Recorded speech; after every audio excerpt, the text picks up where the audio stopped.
Hola a todos, hoy vamos a destapar uno de los secretos, diría yo, más útiles de la gramática alemana, el famoso verbo modal dürfen. Entender esto es literalmente la llave para saber cómo funciona la sociedad alemana en su día a día. Vamos a desgranarlo paso a paso en esta explicación. Vale, echemos un vistazo rapidísimo a nuestra hoja de ruta. Vamos a ver. 1. La trampa de traducir poder. 2. Cómo conjugar dürfen. 3. La estructura de la frase. 4. Cómo usarlo para ser supereducados. 5. ¿Qué pasa con el pasado? Y 6. El tema de las reglas y prohibiciones. Empezamos por el punto número 1. La trampa de la traducción de poder.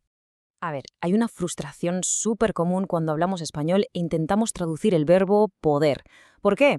Pues porque el alemán francamente no soporta las ambigüedades. Es fascinante ver cómo dividen nuestro concepto de poder en dos partes totalmente distintas. Por un lado tenemos können, que usamos para la capacidad física o mental, ¿vale? Y por otro, el gran protagonista de hoy, dürfen. Este último se refiere estricta y exclusivamente a tener permiso o autorización. Y claro, esta imagen ilustra genial esa trampa inicial. Si traducimos Ich kann schwimmen y Ich darf schwimmen, en español decimos exactamente lo mismo en ambos casos. Puedo nadar.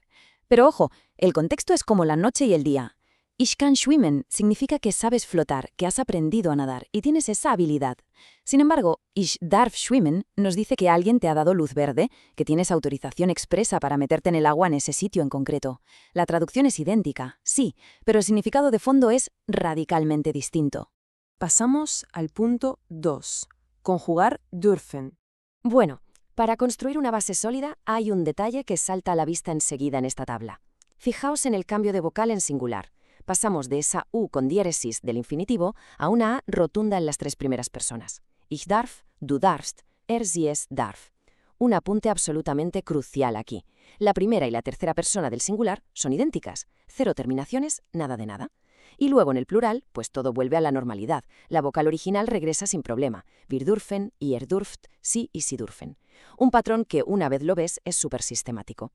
Vamos con el punto 3, estructura de la oración y sintaxis. Si lo pensamos bien, podemos ver la estructura de la oración alemana casi como una fórmula matemática inquebrantable. Paso 1, el sujeto. Paso 2, metemos el verbo dürfen conjugado, que siempre ocupa la segunda posición. Y el paso 3, añadimos el resto de la frase, pero con una regla de oro innegociable.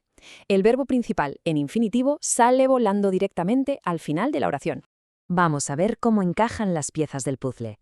Ich darf heute Fernsehen. Sujeto en primera posición, nuestro verbo modal en la segunda y el infinitivo, Fernsehen, rematando la frase al final. Y pasa exactamente lo mismo con Du darfst das Auto benutzen. La fórmula es de granito, no cambia, creando el marco perfecto para ir metiendo todo nuestro vocabulario. Llegamos a la sección 4. Escenarios amables y preguntas. Resulta que esta pequeña estructura matemática convierte a dürfen en, digamos, la herramienta definitiva para pedir las cosas con mucho tacto. Empezar una pregunta con darf ich es como encender un interruptor de máxima cortesía. Por ejemplo, darf ich hereinkommen, que se traduce como ¿puedo entrar? Literalmente es la forma ideal de plantarte ante una puerta cerrada o al entrar a una oficina nueva. Demuestras un respeto enorme por el espacio del otro pidiendo permiso de forma súper explícita. Y aquí va una frase de nivel A2 que es pura supervivencia para el día a día, sobre todo si estáis en pleno proceso de aprendizaje. Darf ich eine Frage stellen? Es decir, ¿puedo hacer una pregunta? Imprescindible en cualquier clase de idiomas. Te permite interrumpir con muchísima elegancia y respeto cuando necesitas que te aclaren algo. Vamos a dar un salto temporal. Sección 5. Uso del pasado.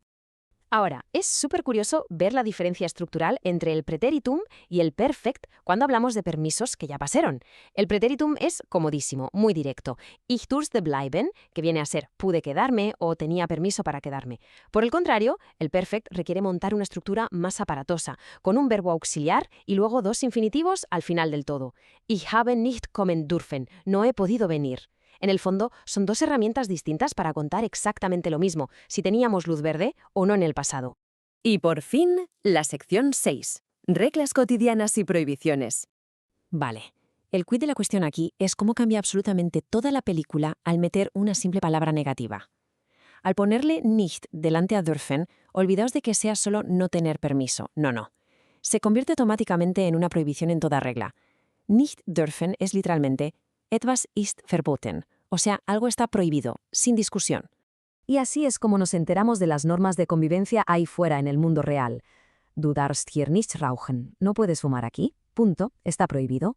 O, tirando del pronombre impersonal man darf nicht zu schnell fahren. No se puede conducir demasiado rápido. Es el pan nuestro de cada día en las normas de tráfico, en los espacios públicos y en la vida social en general. Para que esta idea del nicht dürfen se nos quede grabada a fuego, vamos a repasar esta mítica lista de reglas estrictas, casi de broma, que uno podría encontrarse en cualquier aula de alemán tradicional. Durante la clase las cosas están claras. Darf kein Handy benutzt werden, ni se te ocurra sacar el móvil. Darf keine Musik gehört werden, cero música. Darf kein Eis gegessen werden, olvídate de comer helado. Darf kein Englisch gesprochen werden, totalmente prohibido el inglés. Y por supuesto, dürfen keine Kaugummis gekaut werden, nada de chicles. Es un machaque constante que te incrusta la estructura de la prohibición en la cabeza para siempre. A modo de resumen, para cristalizar todo lo que hemos visto, el material original nos deja esta regla de oro. Dürfen expresa permiso o prohibición. Sí, lo vamos a traducir normalmente con nuestro verbo poder, pero la clave, siempre, siempre, es recordar que su esencia es la autorización. Eso es lo que lo separa definitivamente de la simple habilidad física de hacer algo. Y bueno, después de destripar esta estructura, desde la sintaxis más matemática hasta cómo ser exquisitamente educados o cómo entender prohibiciones, os dejo con una pequeña reflexión para aplicar todo esto. Pensando en estas normas, ¿qué nuevo permiso se podría pedir educadamente hoy mismo en alemán usando esta poderosa herramienta gramatical? Hacerse esa pregunta mentalmente es el primer paso real para dominar dürfen ahí fuera. Ha sido un viaje fascinante por la lógica de este idioma. Gracias por acompañarnos en esta explicación visual y hasta la próxima.